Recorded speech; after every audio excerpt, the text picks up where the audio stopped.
Hello, everybody, and welcome. I'm Eustace Farmer, and I have a special treat for you. This is the first segment in a special playlist on my channel. It's going to be about our 10th anniversary cruise vacation, which we took on the Norwegian Escape down to the Bahamas and through the American and British Virgin Islands of Tortola, St. Thomas, and St. John. So this first video was actually produced by my wife, and it's aimed at folks who maybe are going to be vacationing on this ship and book this particular cabin or a cabin similar in this class. So this is a review and tour of cabin 9110 on the Norwegian Escape by my lovely wife, Mrs. Jennifer Farmer. I hope you enjoy.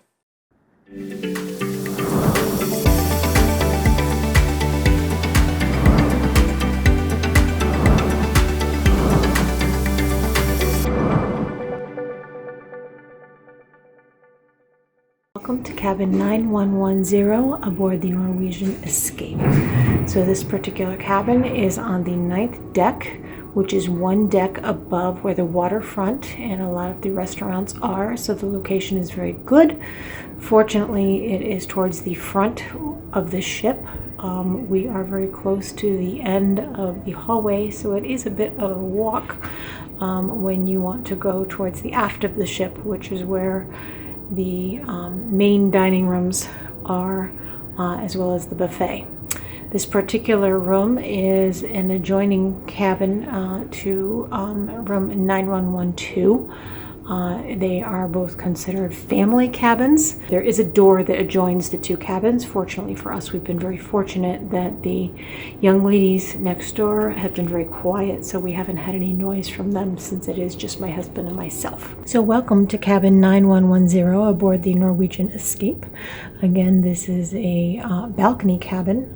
It is considered a family cabin as it has an adjoining door to a cabin next door, which you will notice on the left-hand side.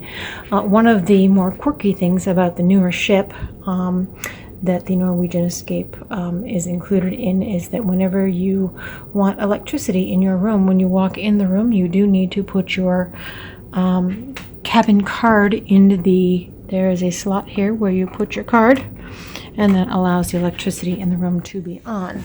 If you happen to forget that, or you leave someone in the cabin without replacing the card with someone else's card, they will be in here in the dark, which is one of the reasons that it's smart to bring a flashlight with you, and I will go over that in a little while.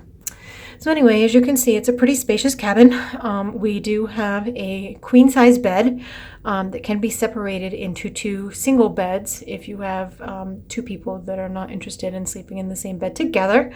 It is a pretty comfortable queen-size bed. And as you see, we have had the beds put together with a bedside table on either side. There are lights on either side of the table just above. And as you can see, there are USB ports. So if you have phones or computers or anything like that, there is a USB port that you can plug those things into right next to your bed. One of the things that I also have next to the bed that I think is a good idea to bring with you is a flashlight. In the case of any sort of a power outage on the boat, or as I said, if your cabin mate leaves the cabin without replacing the card, you will be left in the dark, which is unfortunate if it should happen in the middle of the night and you have to go to the bathroom because it's pitch black in the bathroom at night. But anyway, I digress. First thing I'm going to show you next is the bathroom. So it is a standard size bathroom here, and as long as you are not a particularly large person, the shower can accommodate your average size person very nicely. My husband happens to be 6'2", and so it's a little bit tight for him, but overall it is a decent size bathroom. There is a single size sink, as you can see here, which is fairly roomy. Our cabin steward, we had asked for 4 sets of towels, as we like to have extra towels. Typically they will only bring you 2 sets if there are 2 people in the cabin. But like I said, he was generous enough to bring those for us. Each cabin also includes They've got hand soap next to the sink, which is actually very nice, so you don't have to worry about that. There are 2 cups for you to put your toothbrushes in for you to mince your mouth with. They're also supposed to be supplying you with hand lotion, which is actually quite nice. A couple of things to be mindful of when you are coming on a cruise. It's always a good idea to bring a little bit of deodorizing spray. These cabins can be very tight, and it's always nice to have a deodorizing spray to help with any odors that may come from the bathroom. So it's nice to have that with you just in case you do need it. Another thing that I would recommend for bathroom use is a magnifying mirror. You see there that there's a pink magnifying mirror. I bought that myself. It really facilitates if you have difficulty putting makeup on or anything like that, and you wear glasses. It does help with that. And unfortunately, this particular class of cabin does not provide magnifying mirrors, although some of the higher end cabins do. I'm just going to show you briefly what the shower looks like. Again, it is a standard shower, fairly small. The door opens both in and out. Again, it's a standard shower, pretty small. Like I said, I fit in there just fine. It's a little tight for my husband. They will provide you with a very nice body wash as well as a combination shampoo and conditioner, which is quite nice. You may want to bring additional conditioner or whatever you have for a favorite shampoo if you don't want to use what they provide you with. One of the nice things that I personally really enjoy about this particular shower is that you can set the temperature. And if you happen to be shaving your legs, or if you find the perfect temperature, you can leave it on that temperature and just turn the switch off, and it turns off the water, which is quite nice. My husband likes the water a little bit cooler than I do, so he has a tendency to turn the temperature down all the way. But then when I get in, I just readjust it and I know exactly where I like it, so that's kind of nice. So anyway, so this is our standard bathroom. So we're going to come back out into the room. A couple of things that I recommend that you may have seen on the way in. It's kind of nice to bring a lanyard with you, or to buy a lanyard for your ID. A lot of people have difficulty losing their IDs and leaving them behind. It's kind of nice to have a place where you can hang it around your neck, and then that way you make sure that you don't lose it. So anyway, back to the official cabin. So this particular cabin, like I said, it's got a very nice queen size bed. We did ask for a couple of extra pillows, so you see we've got 6 pillows here. That's not standard typically, but we asked for that in particular. Each room in this size actually comes with a very nice closet. It comes with plenty of hangers. I know on some of the cruises in the past I've had issues with numbers of hangers, and in this particular cruise it does not seem to be an issue. Our closet is mostly empty at this point, but you can see that there's about 15 hangers here, which is actually quite nice, so we don't run out of hangers. You've got a shelf on the top, and you've got storage for your suitcases on the bottom. In the other side of the closet, you have got multiple shelves. Sorry for the mess. We've already moved in, as you can see. So you have got approximately 5 shelves to put your clothes and shoes and all that good stuff in, and you also have a safe that you set the combination for yourself, which is actually quite nice for your valuables. So moving towards the other side of the room, like I said, this is considered what they call a family cabin. This particular cabin will accommodate 3 people comfortably. There are 2 of us in it, and it's actually quite roomy for 2. I don't know if I'd want to squeeze a 3rd person in, but we could very easily do so. There is a couch over here that converts into a bed, and they keep the linens in the drawer underneath the couch. The couch is quite comfortable, and it's nice to have as extra storage room, as well as an additional sitting space when you're spending time in the cabin. Over on the other side, you see that you have a nice size TV. They give you your bath towels here, as well as some magazines that are appropriate to the cruise. Moving over this way, there is a little bench over here on the end that you can move. You can use it as a footstool. You can use it as a little table. This little wooden piece on the top is movable. So you can use it as a tray, which I have done here. You can also flip it over and use it like a little table. If you don't want to use it at all, you just take it off, and you can use it for a tray for breakfast in bed, or you can use the little bench as a footrest, which is kind of nice.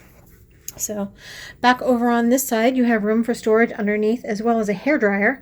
The nice thing about the hairdryer is it is plugged in underneath, and you can use this little space underneath as a vanity area along with the little bench that I just showed you.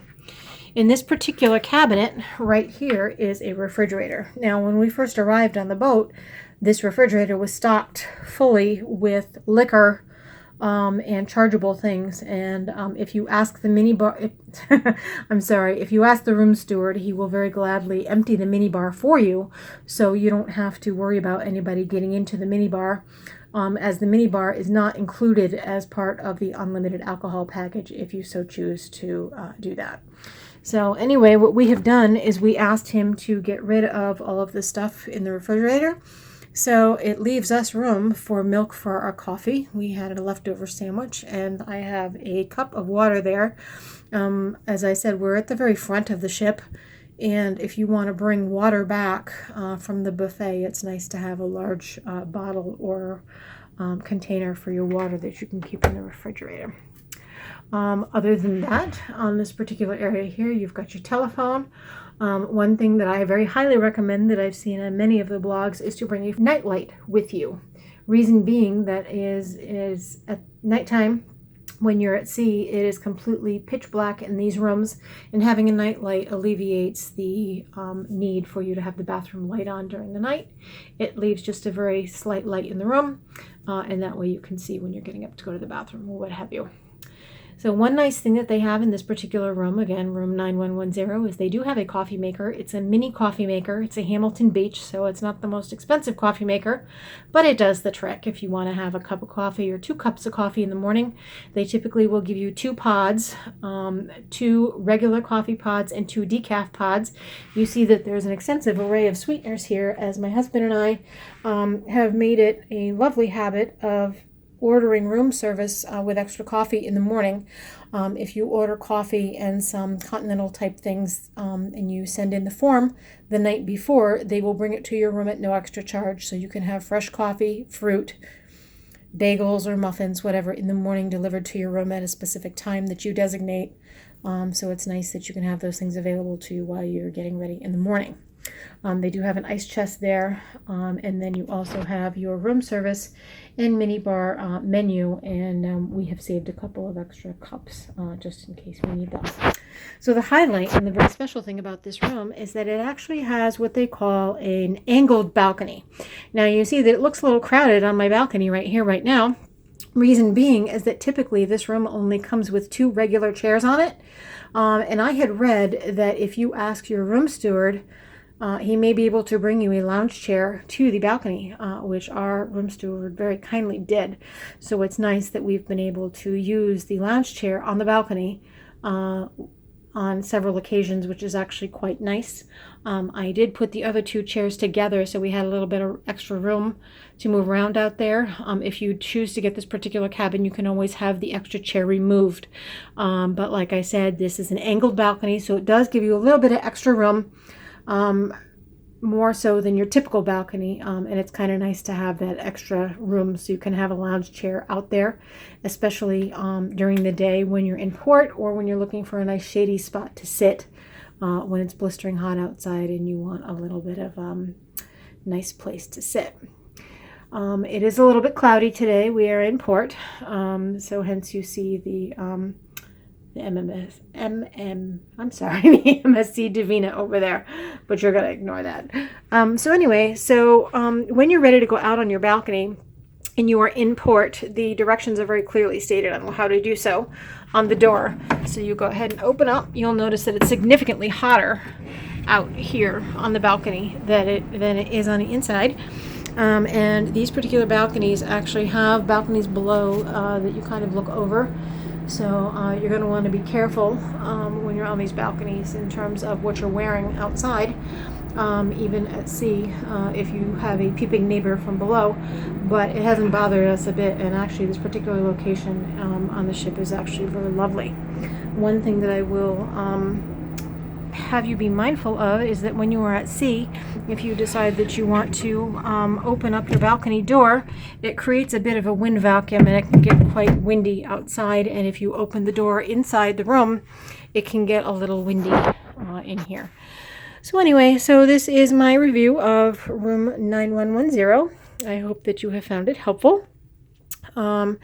If you enjoyed this video, please like and share. You can hopefully book this room at a later date, and I highly recommend it. Thank you so much.